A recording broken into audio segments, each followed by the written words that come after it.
which is just to the north of Tijuana. As you can see right there, migrants were clashing with Mexican police, and right here, they rushed a concrete canal near the San Ysidro pedestrian bridge. A group of about 50 people ran past the police and broke through a hole in the border fence.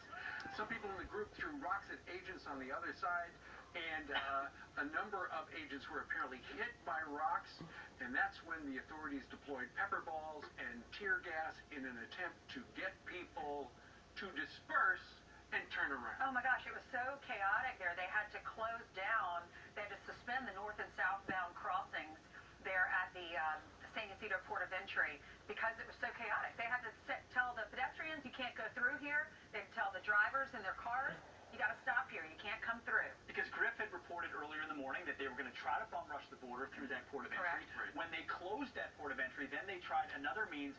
Listen, when you throw rocks at bottles at Border Patrol agents, you're going to get tear gas in your face, as you should. Our borders matter. They have a job to do. They want to go home to their families. This signals that President Trump takes this seriously. Only a few squeezed through, and they were arrested, so we're told, and we'll get more information from a Border Patrol agent we're going to have on in a moment. But Mexico is also feeling the heat, because I thought it was important to see that they're pledging to identify who some of these folks are, try to find them, and deport them for this type of activity, because they didn't just rush through toward our border.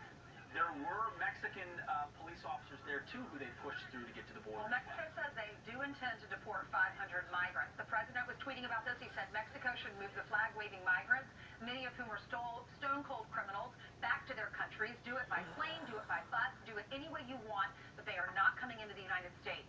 We will close the border permanently if need be. Congress, fund the wall. Right. Keep in mind, it was a number of weeks ago when a number of the migrants were able to overwhelm the guards at Mexico's southern border. And for the most part, they have just marched up north toward Tijuana for the last couple of weeks. It looked as if there was a deal in the offing with the new president of Mexico where he would say, okay, you want to apply for asylum in the United States? Stay here in Mexico. But then we learned late yesterday, apparently there is no deal. But that would really be very handy because so often people come into this country to seek asylum and then they are released in the general population, and sometimes they do not return. That would be handy, but the residents don't want it. If you talk to the residents in Tijuana, many of our reporters have gone down there and talked to them. They don't want these thousands of migrants hanging out in their town while they wait for asylum. They want their sovereignty too. They already have enough problems on their side. And every border crossing that's occurred before they got here, they said it was going to be peaceful. And then, Steve, when they didn't get their way, it became violent. So they're like, hey, we're peaceful as long as you can let us walk across your border, as if the border doesn't exist.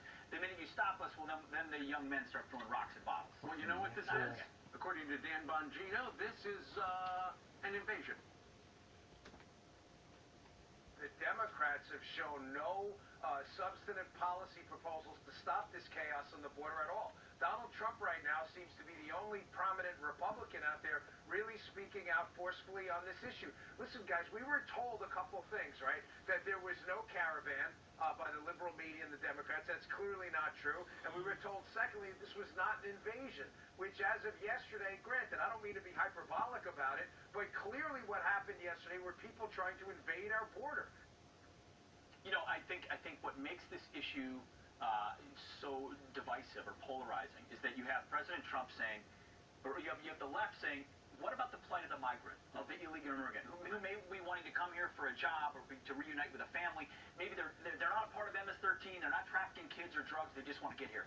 And you sort of understand where they're coming from. Then you have the other side of President Trump saying, wait a minute, what about the lawful American citizen, the forgotten men and women, who live in the communities that have been infected by those gangs and those drugs, whose streets are more difficult to police now than they were before? Why aren't we thinking about them when we look at the border? Right, and this, for the most part, is the most publicized image this morning, and it shows border chaos, a woman and her two children trying to get across the border.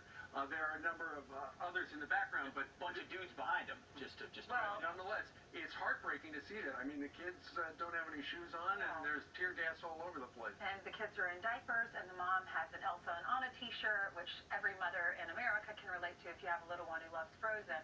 Yeah, that's heartbreaking to see, but then you also talk to these angel moms. You talk to the couple that we just talked to in the last hour, the Fergusons. They lost their daughter Amanda on Thanksgiving Day. They say this past Thanksgiving, they